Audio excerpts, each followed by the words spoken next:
Welcome, everyone. Great to see everyone on. You see our stars here, the Wilders. Thanks for being on, gentlemen. So, hey, we're going to dive right in here. And I'm going to go ahead and spotlight for everyone the Wilders. They are the stars of the show here. We're going to talk about financial planning today. And we're going to learn from some of the best about this really important differentiator for a practice. You look at what's going on in our industry, there's a lot of money management. There's really very few financial planners, and it is catching fire. More and more advisors are doing planning. It's really, the appetite of what affluent clients want from their advisor, and the price for planning is skyrocketing. It's the fastest growing part of the industry. So I really wanted to highlight this early in the year. What I like about this right now is it can be revenue that's not tied to the crazy markets that are going on. We've had incredible markets for 13 years. The last 3 years have been great. Last year was awesome, but hey, we're bound to hit some headwinds, but to build other revenue streams that are not dependent on that is really, really important.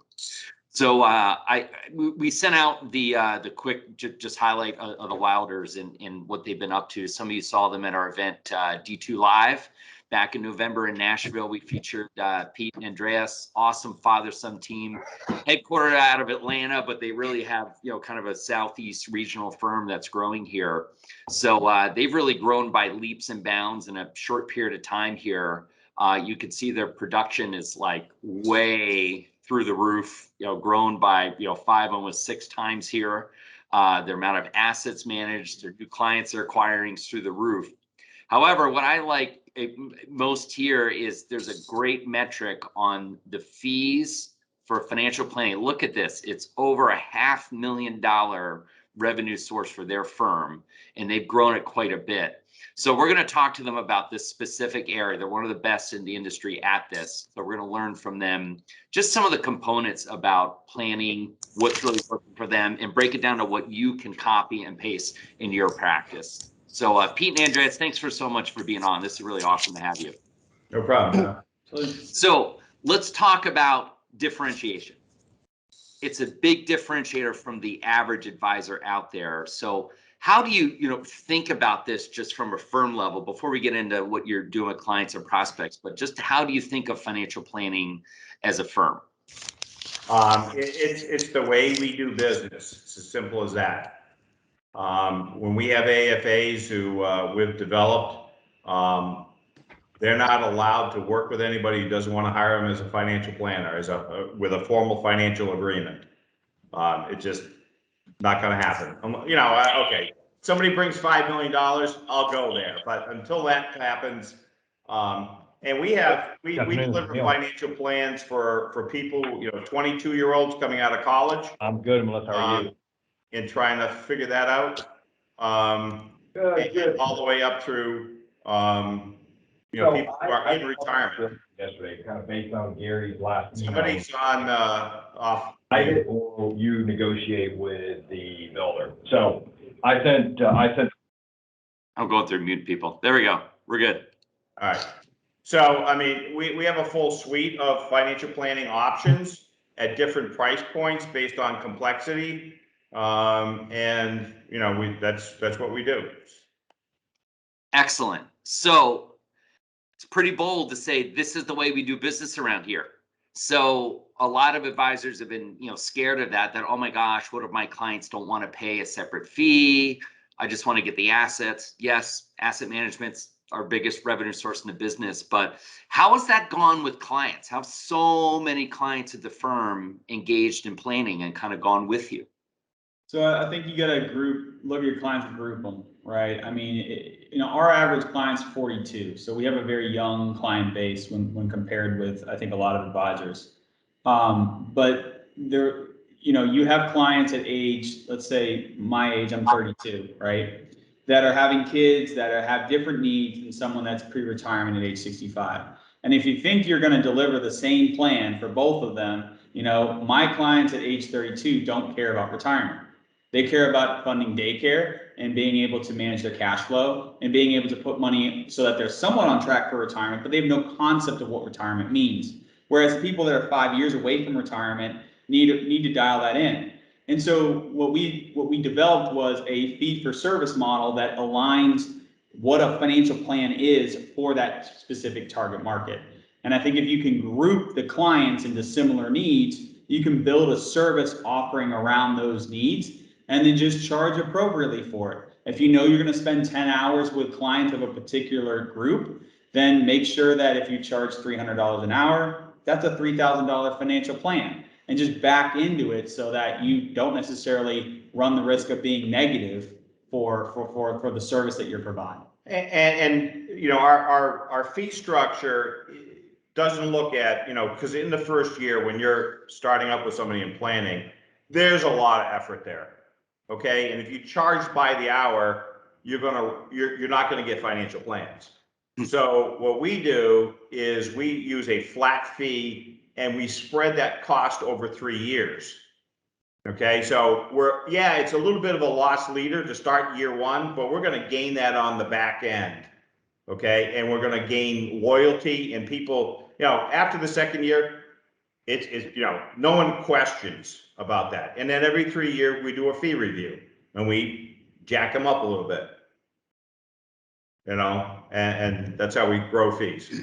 So this line of business is interesting because it brings in a new revenue source, and sometimes for, you know, the not ideal client, which could be an ideal client down the road. So Pete and Andreas, just so everyone knows, mostly work with 7-figure plus clients, but as a firm, they've built a bunch of advisors in their firm, and the advisors can, you know, service a lot of different people. They're able to produce revenue where it's worth it to work with these people. So kids of clients, you know, people that are going to come into, you know, maybe a large rollover down the road, they can capture revenue and have a profitable relationship with a client until they become that, you know, ideal client down the road for the firm.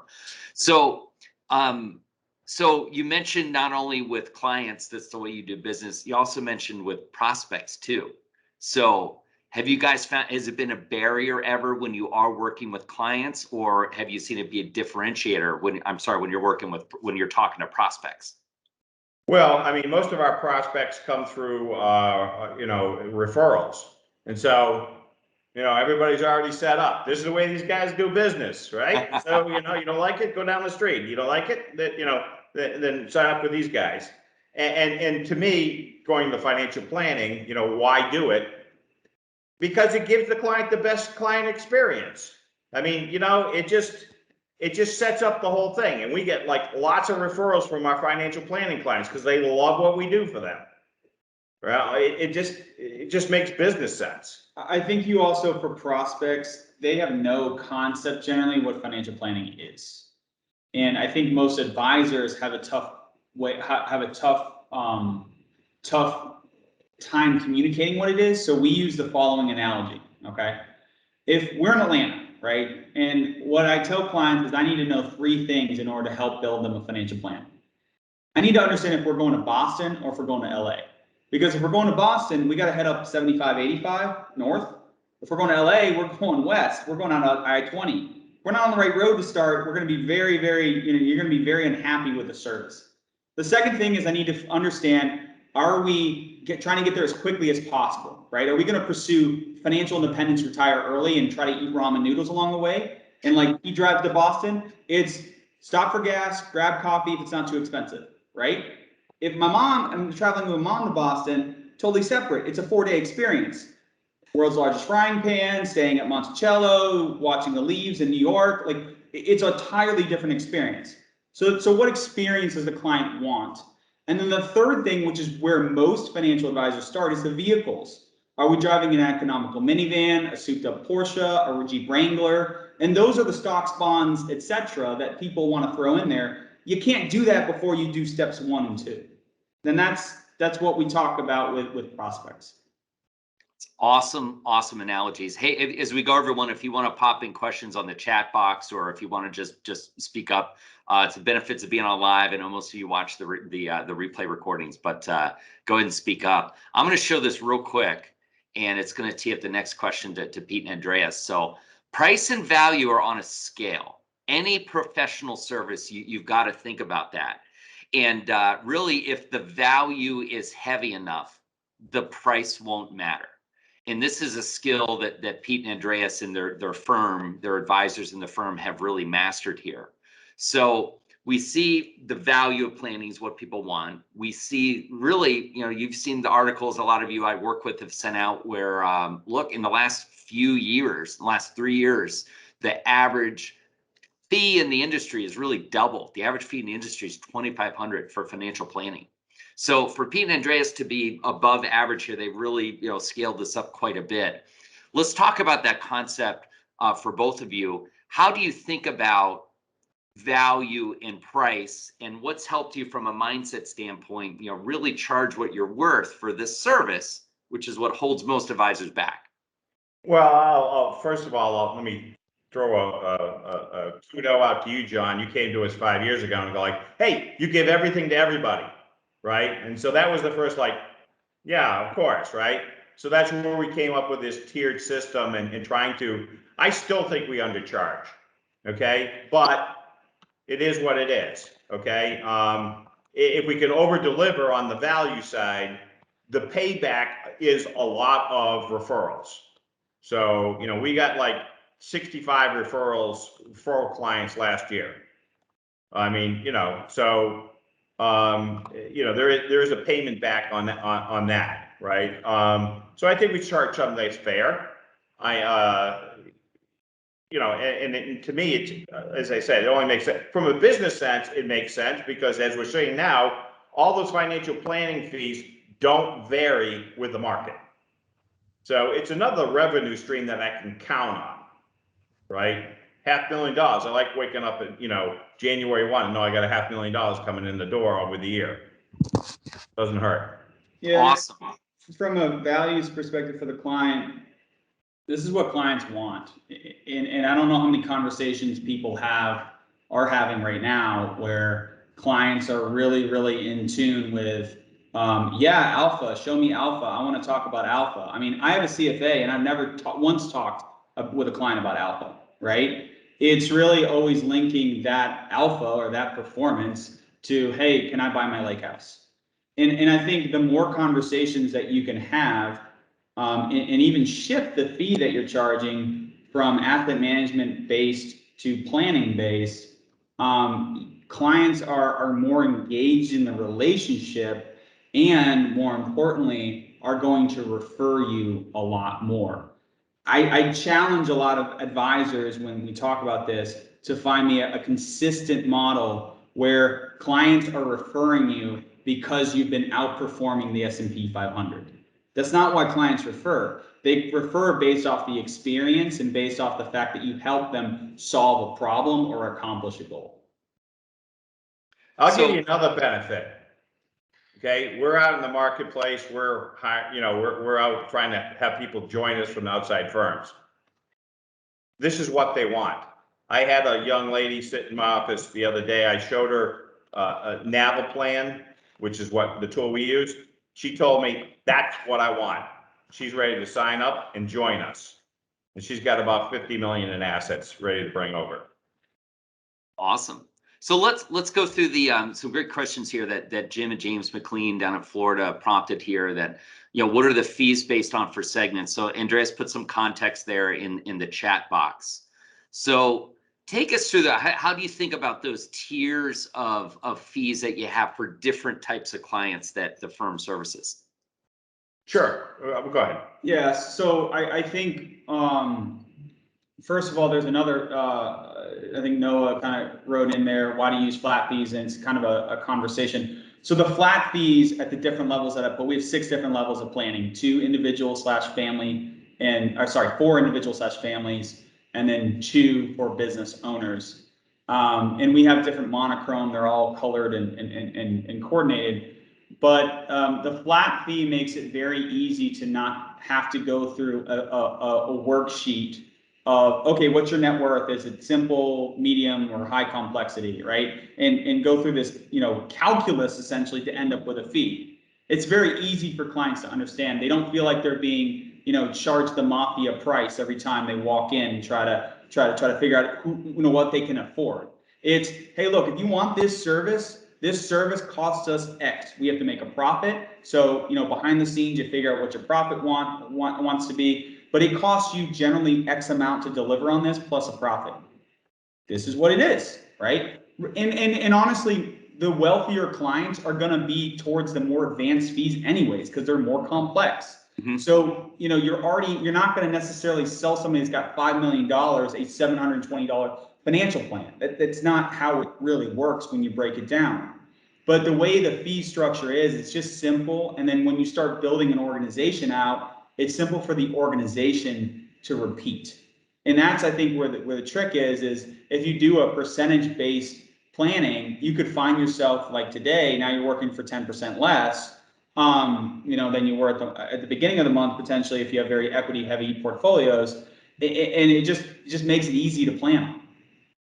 The other thing with the defined fee, and we have a menu of service sheet, is it's at the top of the sheet, okay? And I don't have to, and I've done this before, so early in my career, it's like, you look like a $1,200 person. So, you pull this fee out of nowhere, right? And they're going like, well, where did you get that from? They're like, I pulled it out of the air. I don't know. So it keeps everything consistent. We know what the level is. We know what we have to deliver on. And I'll say one final thing is, we have a guy that just came out of Elon University. I'm working and developing him. And this year, I've basically sat down with 4 engagement meetings with him and had 4 conversations. And he's quoted a $1,500, no less than a $1,500 financial planning fee. And 4 out of 4 clients have said yes. He's 23 years old. It's great to see. Do you think he would have done that without having that fee, that service? Probably not, right? He would have been so focused on trying to get the client that he's not getting the right client. And I think that price point, setting the price point, whatever that is for your firm, for you individually, keeps you honest that you're taking on the clients that you need to be taking on specifically for the planning work. Yeah, so I think to put your fees in context, if that sounds high, 23-year-old straight out of college, selling $1,500 plans. Look, at the large call centers, I think most of you are with the Ameriprise. I mean, Ameriprise's call center, there's new people off the street. They're training them to do $2,500 fees over the phone. They don't even have a physical office. They see people.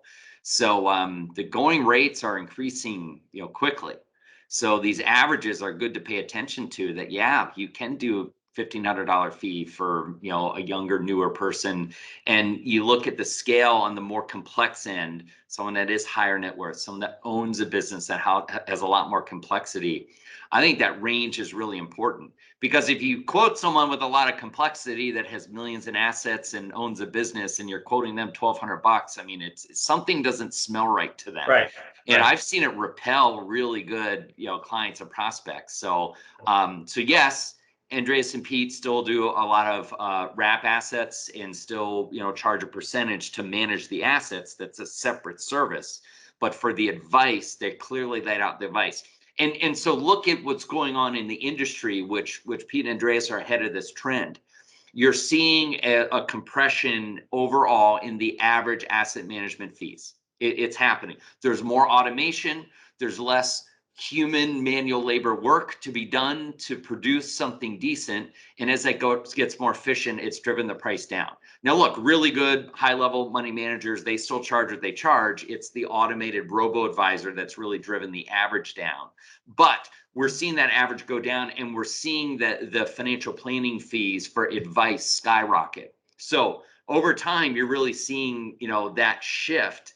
And as Pete said, they reevaluate that planning fee. And so over time, I think you'll see, one day the planning advice fees even be greater than the asset management fees. And I tell you, large companies are scrambling for this. The, big boys, the Vanguardians of the Galaxy, the, Fidelity, Schwab, they are hiring CFPs as quickly as they can.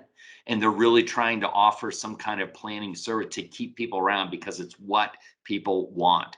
So you're really on you're really on to something big here. So we got a great question from Marcus Hall here. Let's take. So what is the difference in your services per payment level? So Mark says he's currently using the complexity grid to determine fees. So any ideas of exploring, what flat fees, what helping you determine that? So yeah, I think it's a good question. We use a checklist. So we visually show people the difference between the planning levels. You have more checks on the paper, and then on the back end, it's a one pager, right? Two double-sided one pager. In the reverse, it's more people on the team. So like, for example, we have a personalized planning at 1,500. That's where we start. Advanced planning is 2,500. The general difference between those two categories is someone that's willing and needs tax planning services and potentially help with investment property analysis, right? That's what I do for the firm. I do investment property analysis. So what ends up happening is if people have investment properties, they're going to the $2,500 fee. We're not doing that for $1,500 because it just isn't profitable, right? And so on the flip side, what they get is they get me, they get my client service coordinator, they get another AFA on the team. With the personalized planning, they only get me and a client service person, right? Or they might get somebody else on the team, a junior member and a service person. And so what they can see is visually there are more check marks and there are more people, and that's what they're paying the higher fee for. I think you got to stay away from the complexity because clients don't necessarily see themselves as complex, right? We have a lot of clients that have $1 million or $2 million. They see themselves as relatively simple because they hang out with people that have $5, $6, $7 million and they're complex. Right? But from a planning standpoint, they're probably an average in complexity. So you have to kind of dispel this notion of, oh, you're medium complexity. No, I'm low. I'm not that complex. Instead, drive towards what they want and have them show that you can deliver that for that specific price. Great insight. Really, really good insight there. Throw out anything else there, Marcus, if you have. So Elena asked a great question that was perfect. I really wanted to cover this. So, hey, it's tough to, I'll say, two things about this. One, it's tough to charge more for the same thing. So if you go to the store and you buy, let's say, milk and it's $4 a gallon, then suddenly one day milk costs $10 a gallon, that might not be great. However, if there was the regular milk for $4 a gallon and a special milk for $10 that made you better looking, helped you live longer and be healthier, you might opt to choose that. So I will just say that you can think about the value and price concept, that if the value is greater or you're going to cover different things or more or provide more resources on the team to bring more value, it makes it easier to charge more. However, I will challenge everyone on here that the average rate is $2,500 for this. What makes everyone so far below average if you're charging less? A lot of you have been in this business a long time. A lot of you have letters behind your name. Pete and Andreas figured this out real quick. Say, hey, we're not below average. We're above average. And suddenly, for a lot of you, if you just suddenly charge more for this, your clients would say, yes, this is so worth it. However, you don't want it to feel like the milk, switcheroo. You want it to feel like, okay, there's more value here. So so how do you handle that, Pete and Andreas? How do you raise people you've been working with? How do you raise their fees? So I have some long relationships, and Andreas is going to cringe. Okay, this is exactly how the conversation goes. Pete needs a raise. That's exactly how I put it to him. Not super helpful for everybody on this call, but yeah, I mean, you could do it. Hey, however you want to justify it, but have we provided? We start here. Have we provided you a lot of value over the last 2 or 3 years? How have you enjoyed that experience? Okay. Has it been, I said, look, my costs have gone up. I get, blah, blah, blah. Okay. So, we're going to go from 1,500 to 2,000. Okay. Yes. Boom. Done.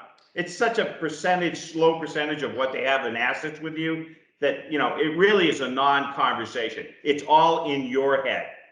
And I think, for younger advisors or newer advisors or advisors that don't necessarily want to go to their clients and say, hey, I need a raise, which is damn near everybody on this call. I think the way you do it is you look at your checklist and you say, hey, look, this is where we can help you more. This is where I'm going to be able to help you more because of the capacity that I've added over the past 18 to 24 months or 2 years, or because I got a designation, or because X, Y, and Z. The more planning you do with folks, the better at it you will become, and the quicker you will be able to do it. And for clients, I tell them the value of planning is not necessarily in the, 65-page document that they get, but it's in the ability to text me at 7:30 on a Tuesday and you to see 3 little dots there about an hour or in the morning, even if you don't take stuff afterwards, and get a very customized answer to your specific question, because I know what your plan is and I know how to communicate it to you, and generally speaking, clients are very willing to pay for that. And after they've experienced it, they really don't have a problem paying for it more, as long as you can continue demonstrating additional value. And the other thing is, what we do is we sell our team. So it's not just, you're not just getting me or you're just getting Andreas, you're getting me and Andreas and Garrett and Chris and Ann and whomever, all the expertise that we have within the firm. Okay. I mean, a lot of times I'll go, hey, I'm too big. Garrett's going to call you. Okay. And so somebody's calling them. They just want a response. Right. And great client service, and everybody will know what their general circumstances, because it's in the plan, right? And you can look that up real quick and go, okay, I got it, right? And let me just shift gears real quick. One of the great benefits of planning is you find all the buckets of money, right? You find additional buckets of money. You're like, oh, I can help you with that. I can help you with that. Oh, you got a $500,000, 401k, and you're turning 59 next year. Let's talk about that. Let's talk about your opportunities. And you get to set that up so that when they turn 59 and a half, it's a no-brainer. The money's coming. Yeah, it's been proven that clients that do the planning, they produce more, right? They just do. And it's exactly to that point that you're finding more stuff, you're finding more opportunities, and it just leads to more business. It does. It's amazing how much there is to do with clients and how much opportunity there is in your book. And this is a perfect path to get paid to capture it. It's what clients want. It aligns what they want with your services, but you're going to find more through doing this. Clients are going to be more satisfied. It also, a lot of studies show it cements clients to stay at your firm much longer. They're stickier, they stick around, and they're gonna be your client for longer. A big reason people are leaving is they're looking for an advisor that provides some kind of planning. It's a very high reason that I've heard from good advisors that someone says, gosh, they're leaving me to go to a financial planner because they didn't know or didn't perceive that their advisor could do this. So making it crystal clear is important. I'll give you a quick example. I mean, I'm sure a lot of people have an anecdotal relationship, but there's a guy that I'm talking to, and we inherited him from a practice we bought. He has $13.5 million at Merrill Lynch. They've never asked him, Truist. They've never asked him once about his planning needs. He hates their service model. He has $75,000 with us, right? And so I presented him a $3,000 plan, and he's like, can I just move the 13 million to you guys? Do you guys do that? Yeah, we might be able to help you with that. Let me get back to you.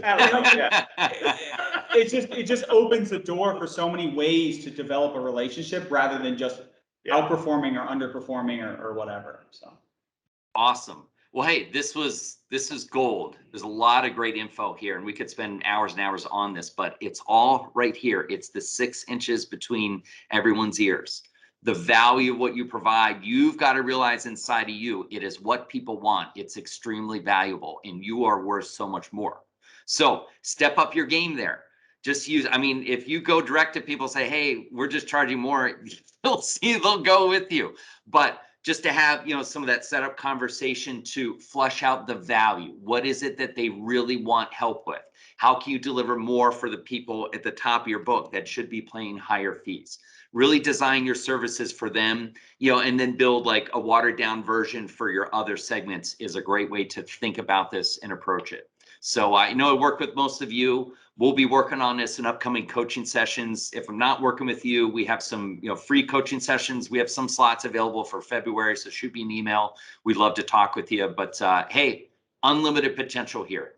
Big revenue source. You saw how it can be a big 6-figure source. It's over $500,000. And look, this is conservative numbers. Pete and Andreas have a lot more numbers in their books than show last calendar year. So this is a big, nice revenue stream for your business. And if you build it up, you can certainly hire people to do a lot of the work and work you know, Naviplan, Money Guide Pro, whatever you prefer there. So thanks, Pete and Andreas, for being on. Email us any questions here, and we appreciate you guys sharing. Awesome stuff. Keep it going. Thanks, guys. Thank you.